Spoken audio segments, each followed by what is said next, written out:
Hey, what's up, everybody? This is Joe Tossi from TechTables.com, and you're listening to the Public Sector Show by TechTables. This podcast features human-centric stories from public sector CIOs, CISOs, and technology leaders across federal, state, city, county, and higher education. You'll gain valuable insights into current issues and challenges faced by top leaders. Through interviews, speaking engagements, live podcast tour events, we offer you a behind-the-mic look at the opportunities top leaders are seeing today. And to make sure you never miss an episode, head over to Spotify and Apple Podcasts and hit that follow button and leave a quick rating. Just tap the number of stars that you think this show deserves. Today we have Frank Quintana, CIO from Miami Beach. Frank, welcome to the Public Sector Show by TechTables. No, thanks for having me, Joe. Appreciate it. I'm very excited that we were able to make this happen. We went to dinner, what was it, 6 weeks ago?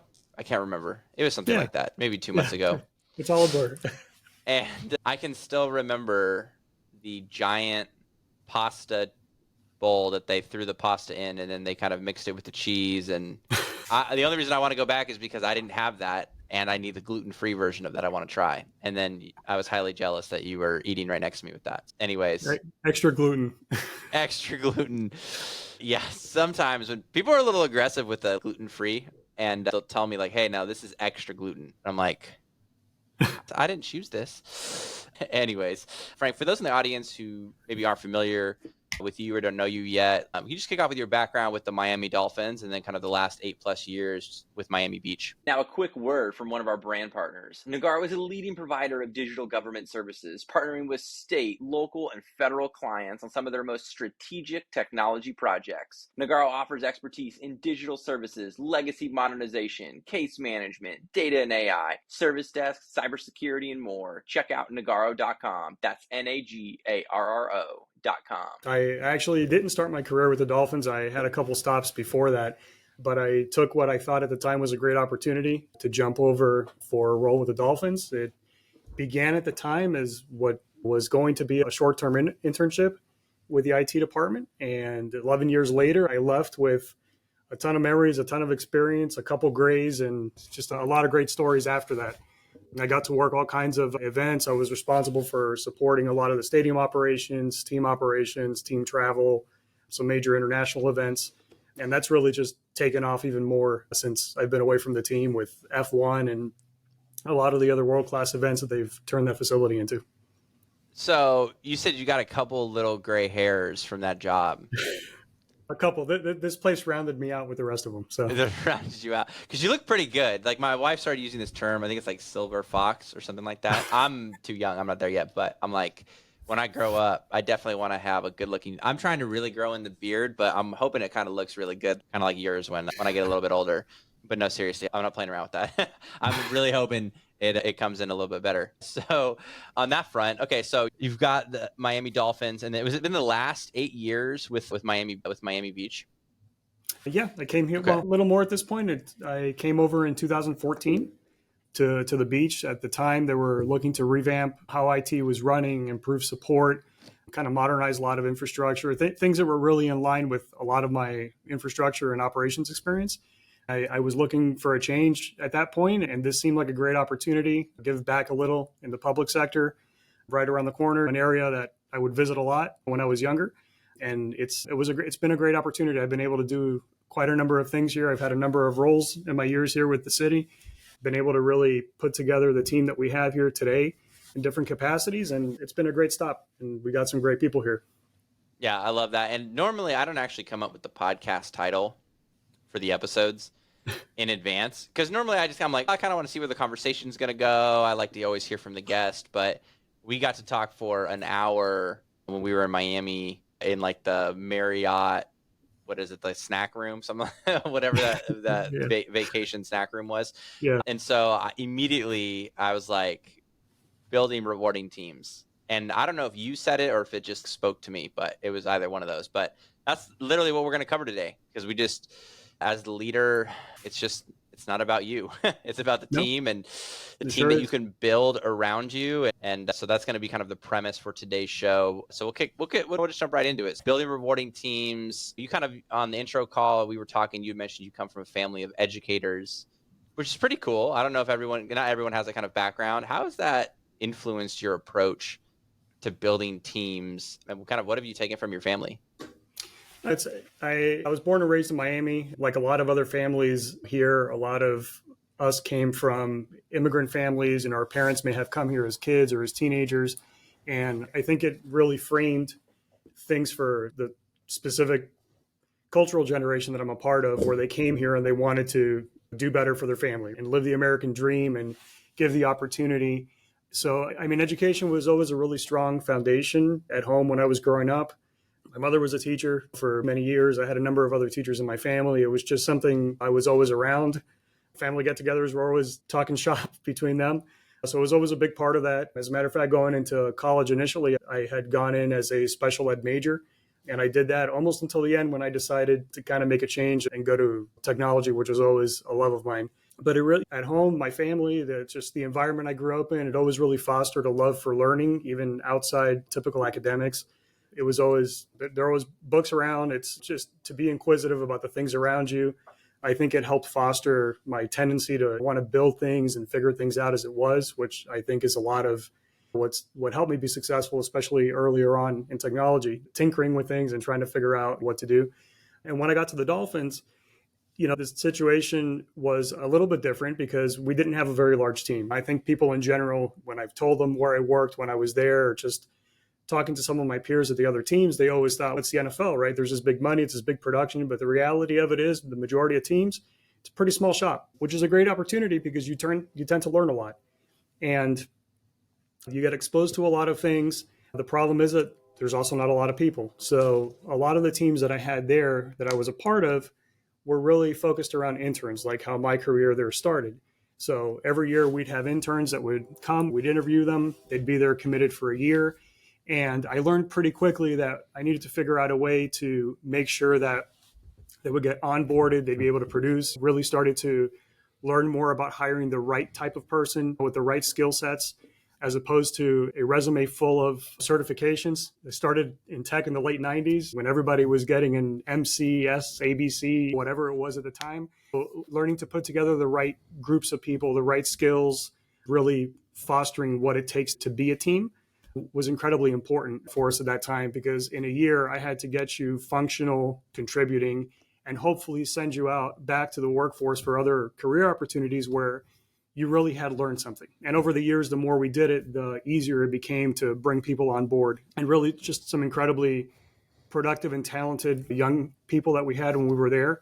I've been doing this now for long enough where it's kind of come full circle, where I've had the opportunity to work with them again later in their careers and my careers, just to see where they came from. And that's been incredibly rewarding. It was also, I learned there the value. I mean, for me personally, I've always learned by watching and especially by doing. I have a natural tendency that if I do it, I don't forget it, right? But I found that it was practical to teach the same way. So we would teach the people that would come by, look, this is how you do it. This is what it takes. Can you explain it to me? Right? Because I believe that if you can teach it, you understand it. And a lot of times you'd get the nodding heads like, yeah, I get it. Then I hand them a marker and go ahead and explain to me what it is that we just did. And that type of hands-on teaching, I guess, was indirectly influenced by my background, just academically, but also what I grew up around. And I've held on to that. I mean, it's been incredibly successful for me personally. It doesn't work everywhere for everyone, but it's been a big part of how I've been able to, over the course of my career, bring especially younger, less experienced people and bring them into that kind of our pipeline so they can continue to grow within the department. Okay, so I'm going to pause right there. That was fantastic. So that last part right there, teach it and understand it, hand it to them. Just this morning, we kicked off our summer league first practice. We had 2 tryouts. So it was the first practice. And so we started with out of bounds plays, and we kind of showed them, we did the walkthrough. Do you understand it? And then you hand them the ball, and then some kids they're kind of, and you're like trying to help them. You kind of like pause and you're kind of walking them through, and then they all get it right. And then you go, great. Hey, Caleb, go switch with Micah. And then they're like, I didn't know this position. And you're like, but I thought you knew the play.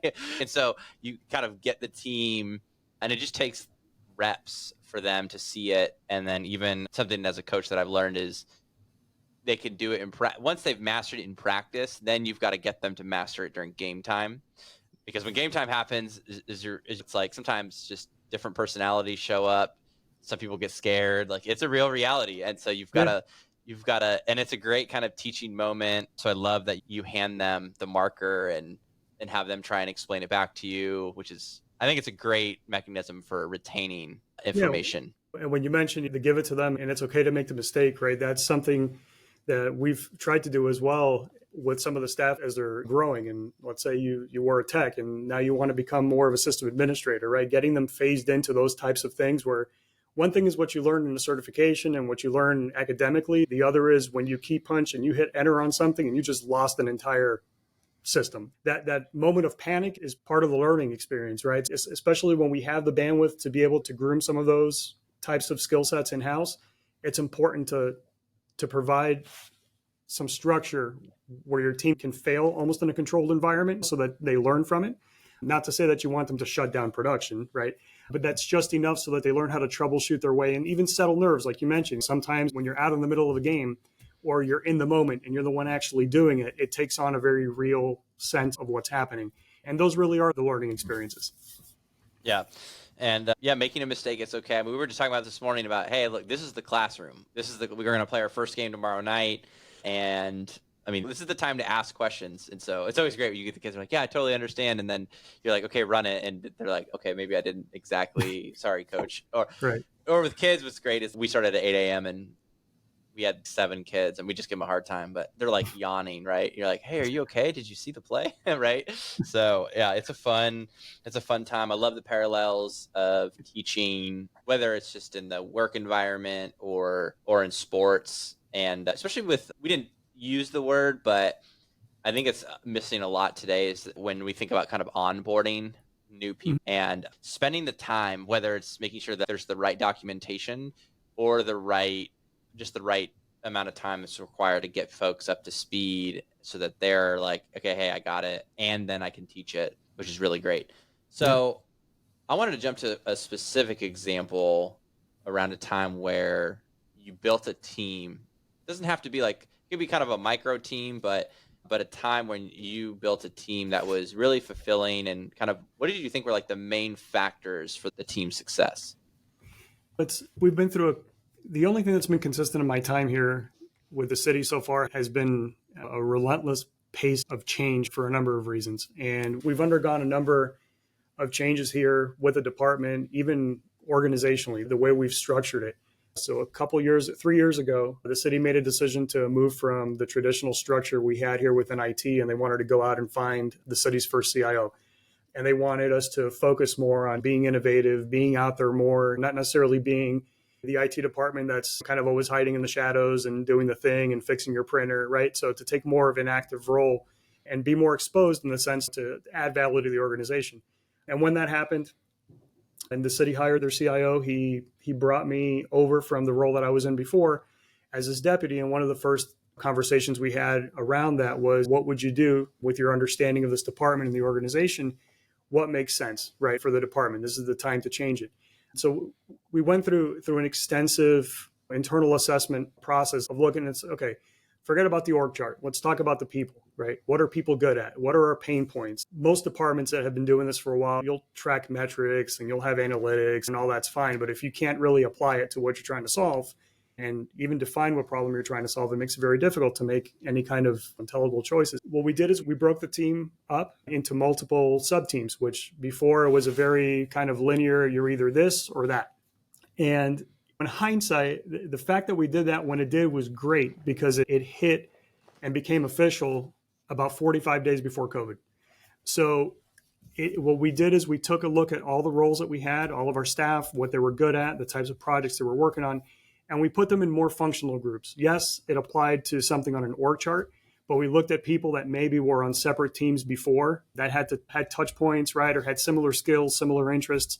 And we really realigned the entire department and made it more team focused. And surprisingly, because the majority of the staff that we had already been here for a while, we kind of knew each other. I think a lot of staff looked at that as a challenge, or it was a little refreshing because it helped break down some of the internal barriers that the department had. That's not me. Let me toss it over the fence. Now there was no fence and everybody was in the same playground and everybody just had to share the ball and learn to hand off and kind of work through it, which was great. And we still had traditional operations teams. We had software development. We created a new data and analytics team at that point, which we kind of pieced together with some people from different teams. That was something that was all new. We introduced a security team. We built up some project management capabilities that we didn't have before. And I think that outside of putting smaller teams together, which we've done extensively for project-based things or just new initiatives, I think that overall kind of restructuring that we did and how we looked at it, not trying to copy somebody else's org chart or not following something from a global research company of what it should look like, but really trying to take it through the lens of this is what we have, this is what we're good at, this is what we're not. Where do you introduce training opportunities, cross-training, what teams need to be cross-functional? That ended up being incredibly successful for us, and it came at a great time before we all kind of had to deal with the pandemic. I love that. So you said kind of share the ball and hand off, mixing up the teams.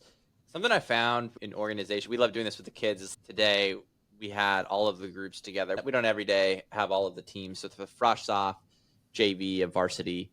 And it's pretty comical to have, and it just kind of breaks down barriers and walls, but to go, hey, do you know that kid's name over there? And they're like, no, I have no idea. And it's like someone on varsity. And then you ask one of the kids on varsity, hey, do you know someone who's that freshman over there? And they're like, I got no idea who they are. And so it kind of starts to break the walls down so that they can kind of communicate. And so it's one kind of program or one family or one organization. And so if I was going to take this in the public sector, it's like someone in the data analytics team knows what someone's doing on the customer experience side, and that there's this understanding of, oh, we see how the whole team or organization kind of works together for the greater mission. So I love that. Absolutely. Okay, so this is a shout out to my buddy Justin Fair, who was the CIO for the city of Goodyear out in Arizona, got promoted, now the deputy city manager. He gave me a book when I was visiting him. We had a late night PF Chang's. I love PF Chang's. I'm like totally down to go. If anyone ever wants to go to PF Chang's, hit me up. He gave me the Phoenix Project. So this is where I kind of first came across this book, and it's really great. So I've shared it on a number of podcasts. But you mentioned to me that you also really like this book, Frank. So, But I never really asked you, like, what were some of your favorite parts? Like, what part of that book have you maybe implemented with your own team? Kind of just love to hear your insights on that. Yeah, I don't have the time to read as often as I probably should, but someone did turn me on to this, and I heard it first as an audiobook. Then I went back and I read the paper copy because I bought a bunch of paper copies and started handing it out to some people within our team that I thought would be really relatable to them. Or as we were looking at the reorg and some of the things, like, hey, why don't you take a look at this? This might give you an idea of what those things are, right? And as I read the book, I mean, some parts of it professionally gave me some PTSD of things that I had gone through. And there were specific themes there. I guess it's one of those things where with experience, you kind of know what you're doing, but you haven't really articulated it correctly. And I mean, there were topics in the book that I'd listen or I'd read through a section, and it was really kind of a moment of self-reflection of some of the things that I had gone through. Just actually serendipitously, the state that we were in as a department and some of the changes we were going through, the importance of cross-functional teams, right? When we looked at how it is that we put together what we had, I actually ended up reading the book at the same time we were looking at that. And so, you see, this could work, right? Understanding something that I don't think is unique to public sector. I think it happens in a lot of places. IT has always traditionally been very reactive to things because sometimes there's a lack of structure, right? As far as managing the type of work that hits you, right? Like your whip, right, Joe? So, what work do you have? What shows up? What's an emergency? What's not? And try to make things more predictable so that you can actually be productive. And part of that is some self-reflection to understand where your constraints are. And it's all based off the entire story is framed around manufacturing principles, right? How do you get a product of parts from point A to a completed product at point Z? And we really started to look at that as a management team and looking at, okay, where are the things? And it was a good exercise for us to kind of start looking through some of those things and identify where the constraints were, right? Something that's still to this day a challenge for us. And I don't know very many people that do what we do professionally that don't tell you that prioritization is always a challenge, right? There are the things you do to keep the lights on, and then there's the pressure to innovate, and then there's all the other things that show up at your doorstep. And sometimes getting a handle around those things tends to be pretty challenging. I mean, that's something that to this day is still a concern for us that we try to work through week over week. They did a lot of discussion about the importance of communication and collaboration within a team. And going back to the previous question you had about the reorg, being able to identify where those touch points were to improve, right? So it's not just an internal blame thing. How do we work together? How do we figure this out? It's everybody's problem, right? We've had a number of instances as a department where we've talked about during our all staffs. Look, we try to call out the little amazing things that our team does that usually fall through the cracks for most people, right? Because when you raise the bar, that becomes a standard. And then all it takes is that one bad day for that one silly thing, and it changes the perception for everyone, right? So we try to celebrate a lot of those little things that the team does because it helps over the course of the time so they understand, yes, we're tech, yes, we're behind the scenes, but those things are also important. And one of the things that we try to encourage, going back to the staffing portion, right? Like, how do we teach? How do we apply that? Having a growth mindset for our staff is something we really look for a lot, because the reality of it is that we're in tech and you can teach just about any of this to someone that has the right skill sets. We're not putting someone on the moon. We're not curing cancer, right? But if you're wired the right way, and it's part of how we do our interviews, we want you to be driven by wanting to learn and always having that drive to learn more, to experience more. And when you expand that and that becomes central to part of what you do as a team, I think that it also helps ensure that it's kind of like a blameless culture. It's okay to make the mistakes because you're learning. You didn't make the mistake because you were being sloppy or because you were doing something out of band. It was a learning opportunity. And just about every single one of us that's done this for any considerable amount of time can probably rat off a longer list of mistakes and failures than successes. But it's part of what helps you grow. And it's something that we're always looking to instill and foster and hire for. Yeah, I love that. I actually got my first job because at a property management software company. And the only reason I got it is, at the time, it was how it worked is you had to interview with 8 different managers. And the 2 things they looked at, the big one was like, do you know SQL? And I mean, I didn't know SQL. I didn't even know how to spell SQL, but I knew some accounting. And I was like, I mean, it was like a junior kind of role. Like I started out as a technical account manager. And so you're basically just like troubleshooting, working with customers. But I remember 7 of the 8 managers were like, he doesn't know SQL, so it's a hard no. And then I had this one guy who I'll never forget. His name was Anthony Harris, who was an entrepreneur, sold his company. So he was the manager for this group within the kind of larger organization. And so you see all of the managers, and he's like laughing because I'll take him for my team. Are you kidding me? He's like very open, willing to learn, sent me to San Francisco, took a 2-day SQL class there, came back, and now I run a tech podcast, which is really funny. Yeah, which is actually really funny. I ran into in Santa Barbara not that long ago. I ran into a few folks from there, and they're like, "Hey, man, dude, what are you doing now?" And I was like, "Oh, I got this technology podcast." And they're like, "What? No way!" So it's been like a decade, and so it's kind of funny to see. But yeah, if you're willing to learn and kind of be, this is exactly right. You're not sending people to the moon. You're not curing cancer. And my premise is, I mean, a lot of it we talk a lot about human-centric stories, but I mean, if you're a leader and you've got a workforce challenge and you say, hey, the talent isn't there, some of the solutions are developing your own talent pipeline, trying to bring the right people in.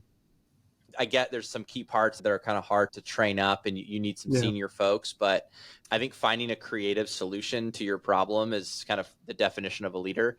Like you have to go find a solution, and everyone's suffering kind of from the same workforce challenges. It's fun to see leaders come up with solutions to the different challenges in different, whether it's cities or states. And then I like what you said about celebrating the wins.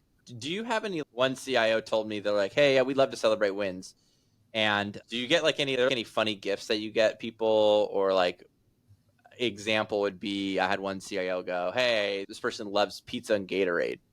And I was like, okay. So anytime there was a win, this person was getting pizza and Gatorade. I'm like, in high school? I didn't know sounds like a high schooler. Do you have any like fun gifts or wacky things or anything like that? We haven't done the gift thing, and No. So the short answer is no. We haven't done the gift thing. I mean, what we do during our all hands on staff meetings, they frankly tend to be a little clowny by design. If people start new, they have to tell the worst dad joke they know. There's a lot of poking fun at each other and just trying to be more of a relaxed environment. Yeah, we do this is the state of where we're at. These are the things that are going on. Every time, anytime that it's possible, we try to go around the room to all of the assistant directors or the team leads and kind of give shout outs to the people that have really done something either remarkable or something that really mattered without any incident, right? Which in tech is sometimes a miracle in itself. And we do it more of a team building type thing. We do birthday cake, that day as well. We haven't done the gift thing, but as far as getting feedback, which is something we haven't really talked about yet, one of the things we do here that we started with the management team actually, because the rest of the staff gets performance reviews and all that, right? But staff doesn't get to do a performance review on their boss. But we started a couple of years ago implementing a 360 anonymous review for the staff to rank certain skill sets and things that the management team does, as well as give us some general feedback about the types of things that they would like to see. And we actually just wrapped it up. And that's one of the things that came up, more of those team building type things. I think the changes that have happened where not everyone sees each other every day of the week anymore. It's been a struggle. In some instances, it's been very rewarding and very beneficial in a lot of other ways. But sometimes you do kind of lose that touch. So that's something we're actively looking at. And it's self-reflection for the management team, too, to realize, hey, you know what? This is an area we could be doing better in. So it's definitely something we talk about. I love the self-reflection. Yeah, the 360 review. That's great. What's your worst dad joke? You got one top of mind? What's your worst dad joke? Joe, you're killing me. I know. What's your worst dad joke? According to my kids, it's anything I say. I know you got one top of mind. Come on. Come on. What do you call a cow with no legs? I don't know. Ground beef. I love it. And terrible. then if I could reach my Rodecaster board, I'd do the little. You can press a little button, and it's like the dun. Sad trombone. Yeah. Okay. Worst dad joke. Love that. Fantastic. Thank you for being vulnerable and sharing. I hope your staff listens to this and then they make fun of you. They have not heard of this joke. It's afterwards. par for course. I'm sure that they will. It's. I love it. Way to take that in stride. I love that. That's fantastic. Okay, so I've heard 360 reviews, kind of ranking the management team and having that self-awareness. I think that's amazing. I think kind of opening up and seeing what the staff would love from the management team is an awesome step just in improving and growing the team. I was kind of curious if you could just, because I know we're shortly running out of time, but you could maybe just walk us through a challenging project or a situation where you had to make some difficult decisions, but it was for the best to ensure the team's success. Kind of how did you navigate those decisions? Love to hear kind of your insight on that. That's a tough one. And when we spoke about some of this, I think when we met originally, right, how you handle that, I think it's difficult depending on the environment and the situation, because I think it starts with having self-awareness. I had kind of mentioned that before, right? As much as experience tends to create a sense of confidence, sometimes when you're a leader, just anyone in your personal life, right? The more you do things in repetition, you become more confident in what it is. And I think it's incredibly important, as difficult and vulnerable as it makes you sometimes, it's to sit back and realize just what it really should mean to be a leader, right? I think that part of leadership is hard. It should be hard if you're doing it right. And I think that part of that is because you are the steward or the caretaker at that point of your staff, of the situation. And there's a lot of fine tuning that happens. And every decision has a ripple effect. Sometimes you have to make a decision that's 51% better than the alternative. So not all decisions are the best ones always in hindsight. What you have to do is make the best call that you can with the information that you have. I've been part of projects. There's been projects here at the city. There's been projects I've been part of in the past where you have to take a step back. And I think there's a fine line sometimes between being stubborn and thinking you're gonna will it into existence and realizing, you know what, this really just isn't working. And sometimes that has to do with maybe you're working with a bad partner. Maybe you're working with a vendor that's just not delivering, right? Maybe it's maybe it's the team you put together, maybe it's the way you're addressing it, and being able to identify those. I think when I look back at opportunities to learn from some of the leadership decisions I've had to make, it's really when it becomes more people centric, right? Because it's important to have people understand why certain things are happening sometimes. And sometimes you're just met with, I guess, defensiveness, right? Or protection, because no one wants to be heard or told that the way that we are doing things, or these are the decisions that are being made and how they affect you. That's something that has always weighed on me. And I know that it weighs on at least the rest of my management team here. And that's something that you have to take into account as you make those decisions. Sometimes it's swapping people in and out of a project, right? Sometimes it's kind of restructuring things in a department. And sometimes it's just knowing when maybe the path that you're on just isn't working correctly, right? Maybe it's the technology selected. Maybe it's the product you're putting in, right? And that does take vulnerability sometimes. And that does come at a cost and with consequences. And I found that to be, for me, and I've had this conversation with some of my peers as well, it's hard to make that call sometimes because there's no playbook, right? There's no perfect answer for every situation. And a lot of it has to come from understanding your environment, your team, your capabilities, and not worry so much about the external pressures sometimes. It's being able to put yourself in someone else's shoes sometimes to make those calls are difficult. No, that was great. Thank you for sharing. I know exactly what you said. Like, leadership is hard. It can be fun, or yeah, it can definitely be fun and rewarding. I always just use basketball because it happens on a regular. That's the most interaction I feel like I have with folks on a consistent basis. And it can be challenging with playing time, with parents. Yeah. Plenty of people disagree with calls that I make. I've had parents scream at me, which is never okay, but you're like, it happens, especially when you decide to sit a player and the parent doesn't like it. But when they turn the ball over 7 times, I'm sorry, you will not play. You'll get some time in, but that just means it's time to go back to the classroom. It's time to get better.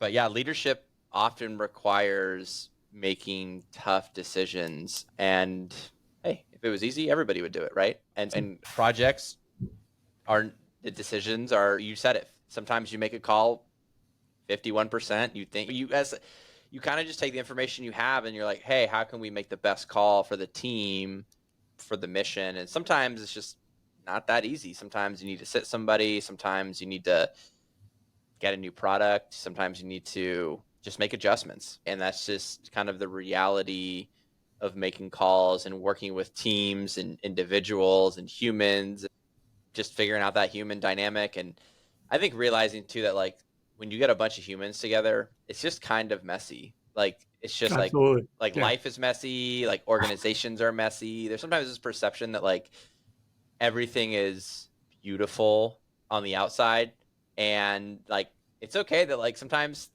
things are just messy and chaotic. Like you can't see it. My desk is in total chaos right now because I'm just running around. I got back from Tallahassee like the other night, and then my son has been in my room, and everything that you can find for a book turns into a lightsaber or a frisbee, or right. And it's like everything's chaos, and it's okay. So sometimes we just have to embrace that. But no, I really thank you for sharing just the kind of vulnerability and I know behind the scenes, I talk with just so many CIOs that behind the scenes, like it's messy. Projects are messy. Deadlines get missed. Like it happens. It shouldn't be shocking to you. And as a leader, you're kind of just, hey, how can we plan this, make the adjustments? How can we get better, have that growth mindset, which makes it really fun. So something that I was thinking about as I was going through this is just kind of as I was thinking about the podcast questions was like, how, I think multiplying leaders is what came to mind. And so I was kind of curious, like, how do you think about multiplying Franks? Like, or maybe multiplying, I don't maybe like, I don't know want to that multiply anyone in Frank. my life would want more Franks. Let me tell you that. That's Yeah. I think my wife would say the same thing. She's like, one of you is enough. And now she's got me and Jack, which is great. Yeah, but how do you think about multiplying leaders? Yeah, how do you think about that concept? Yeah, I mean, I think it comes back to where this conversation started, right? With looking at this as an intern, right? You put in the effort, right? And you coach up, bring this all back to the sporting theme, Joe, and I'm going to keep throwing basketball references at you, right? As much as you coach up, I mean, why do you coach? Why do you Why do you groom staff? Why do you teach? It's so that they get better. And there's been people that have worked for me, have worked with me, and I told them, only half joking sometimes, one day I'm going to end up working for you when you take over your own shop, right? I think one of the most rewarding things for me, and I've done this for enough time now where I've seen kind of the fruit of some of that effort earlier in my career kind of pay off, right? People that my team or me directly took under my wing, like where they are now in their careers, to be able to see that you made an impact in someone's life and someone's professional career goals, I think is a great thing. I mean, ultimately, people are your biggest asset when you're a leader. Anyone could be a boss, anyone could be a shift manager at a Burger King. Those things are in and out for your side of the country there, Joe. But that doesn't necessarily mean that you're leading them, right? And if you really look at it as people are your biggest assets, you're going to do everything you can to protect that and to grow them. In a lot of cases, just about everyone that I know, if they'll tell you if there are 2 or 3 people on your team that you think are great, what are they? And they'll write the names off right away. Chances are that the future is usually already on your team, whether it's the future of your company and it's part of a succession plan, whether it's a future somewhere else. I think having that mindset where you're only one of your responsibilities as a leader is to make sure that you can create those that come after you and create those opportunities, whether you had them or whether you didn't. And that's your ability to kind of do right when maybe you didn't get that choice. I think those things are incredibly important. A lot of times as you're doing that, what I've learned is people often forget what you say, but they don't forget how you made them feel in the moment. And you're a coach, and I had the background that I did, and there's always coach speak, and there's the sound bites, and there's whatever's in the press conference, right? And a lot of times that stuff comes across as insincere, but when you have those abilities to really connect with your staff and make them feel valuable, have them understand why you're bringing them in to certain situations. Something that we try to do is, if we know just from ongoing communication with our staff, from constant feedback, we know that you're interested in something, and maybe that something isn't part of what your job is, right? Maybe it's just an interest, or maybe you have input that might help with something. Just including people and making them feel like they understand and giving them kind of that well-rounded view of things, I think helps that process along too, because it has them step out from the little bubble that they're in. And some people just don't have the interest in being quote unquote leaders or managing other people. That's not what they're good at. But the same type of fundamental things that you would do to train someone in a management training program, you don't have to run a department or a division to be a leader. If you're part of a team, you could be kind of the person that everyone leans on, the one that, you train and you teach the others on how to do that. And part of the reason that I'm incredibly proud of the team that we have here is we've seen that happen sometimes from the unlikeliest of people, right? And that means that the culture you kind of put together works, right? They take it upon themselves. They take pride in their work. They do the things when no one is looking, and they push and pull each other when they need it. And I think that's really a testament in practice of how you see those teams really just come to their maximum capabilities. Yes, the classic. You look at the stat line sheet, and over the years, we've had players like 0 points, 0 rebounds, 0 assists, and whatever. The whole stat line is empty. They play majority of the game. And so sometimes kids are like, hey, this person isn't even scoring. Why are they playing? And you go, they're the only one who's talking the entire game. It's incredibly valuable to have someone on the court pointing out defensively, trying to get the other guys to speak. And it might not show up on the stat line of steals, but if you have active hands all over the ball, I mean, you're tipping, deflections, like, again, very valuable component of having the team. But yeah, I love what you said at the first part of this segment of making an impact. And that's, I think, seeing and like believing in your staff, or in my case, like with high schoolers, the potential that they have before they even see it in themselves is, I think, one of the coolest things I see as like a human. Is like, that person Absolutely. can go do that. Even if they don't Right. believe that they can do it today, I know that they have the capability to go do that. And then, yeah, I mean, for a lot of organizations, I know people are going to be your biggest line item. So when I say line item for those folks, it's a P&L, profit and loss statement. Yeah. But they're also your biggest asset. I mean, Mm-hmm. that's seriously your biggest asset. Invest in your team, and yeah, it's gonna pay dividends. Awesome. This was a blast, Frank. I really appreciate it, and I'm looking forward to seeing you again and meeting more of the team that you're building. and in Miami Beach. Yeah, appreciate the opportunity. It's been a fun talk. Thank you. Hey, what's up, everybody? This is Joe Tossi from TechTables.com, and you're listening to the Public Sector Show by TechTables. This podcast features human-centric stories from public sector CIOs, CISOs, and technology leaders across federal, state, city, county, and higher education. You'll gain valuable insights into current issues and challenges faced by top leaders. Through interviews, speaking engagements, live podcast tour events, we offer you a behind-the-mic look at the opportunities top leaders are seeing today. And to make sure you never miss an episode, head over to Spotify and Apple Podcasts and hit that follow button and leave a quick rating. Just tap the number of stars that you think this show deserves.